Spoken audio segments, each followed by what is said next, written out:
Listen, folks, the one thing you do not want to be doing right now is stuck wondering what in the world are we going to do for dinner tonight. Folks, it is the worst position to be in. And this is the best part I'm going to tell you. There's one place where, because the hardest place, Sam, is if you're going to decide to eat out or whatever, the hardest place is to get everybody to decide on one thing. Am I right? Nobody ever agrees on anything. No, but we've got the answer to that. We've got the answer for that. We're going to send you to the right spot. OrangeCrate, myorangeCrate.com, or download the OrangeCrate app today. Are you craving your favorite dish from that restaurant down the road tonight, but you're too tired, you're too busy? Maybe you're like me, you're just too lazy, you don't want to go out and go get it. You want to sit at home. You've been working all day long, you're tired.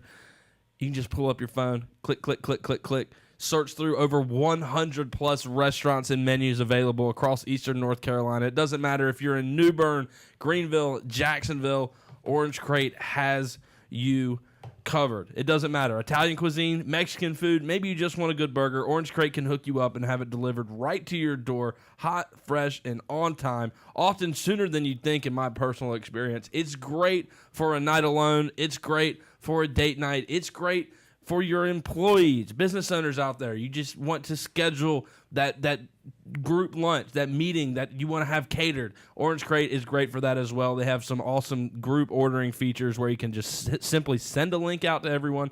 They pick the food items they want, and OrangeCrate takes care of the rest of the work. Your city at your fingertips. Download convenience today. Go to myorangeCrate.com and download the OrangeCrate app. Proud sponsors of the OrangeCrate Stat of the Day. Some new music, huh? Wrong hit.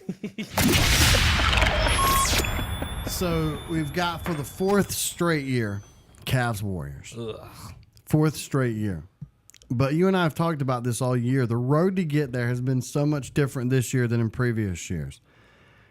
You realize that this year, these two teams enter the postseason with 11 postseason losses, combined 11 postseason losses.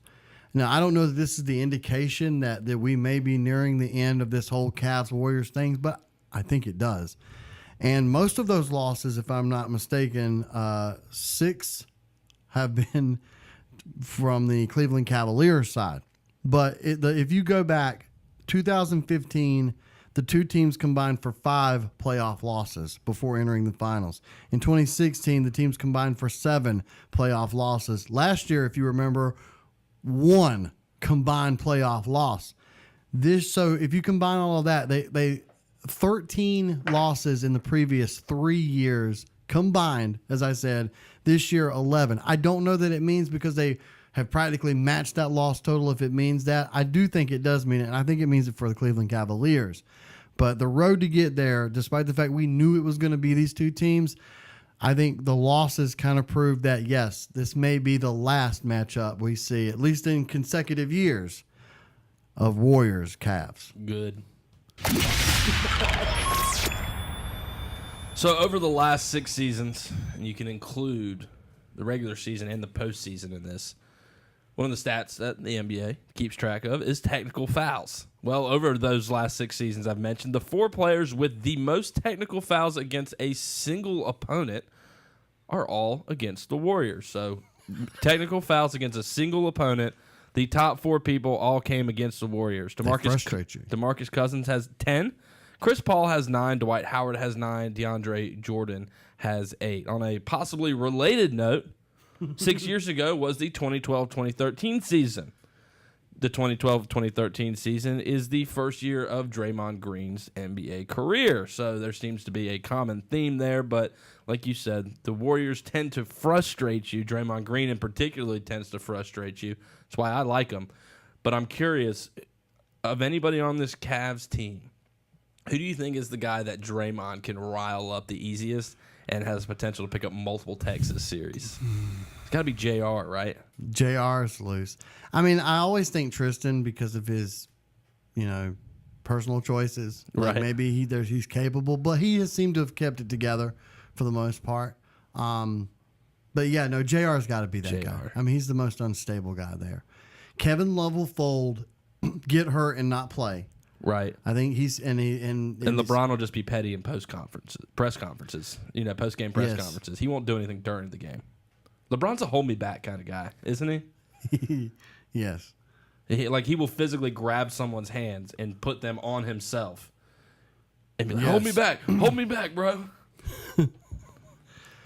Are you a hold me back guy? Nah, man, I'm a lover, not a fighter. Yeah. Don't cross me though. I'm too old to get into fights. Yeah. I got into a few tussles back in my day. Most notably, one Florida State, NC State Thursday night game in Carter Finley. I didn't start it. I will say that. Right. I had one of my buddies was slightly inebriated, to say the least, and he was throwing ice at the back of a head of a Florida State fan in the state student section who happened to be about 5 or 6 rows down in front of us. He eventually figured out who he was. The Florida State fan swung on my boy, and I ended up rolling down like 15 sets of bleachers with him. Man, I haven't. He got kicked out. I did not. I haven't been in a fight in a while either. It's been a while. Although I have been known the longest fight ever, like at Fireman's Day. I mean, this sounds so Vanceboro, right? Fireman's Day, Vanceboro. I don't know when it's 1990. Me and this one dude got in this fight, and it just lasted forever. It would not end. I mean, and there's one thing that sucks about just getting in a fight is you're gonna get hit. You're gonna get hit. You're gonna get bruises. You're gonna get black eyes. And nobody's impressed with the two guys that are fighting. Like, if you're the guy that's in the fight, think about it. How often have you been somewhere and you've seen the fight? Your first thought is, look at those idiots. Yeah, and I mean, I didn't want to fight. My biggest thing is jokes. Like, I make jokes at inappropriate times.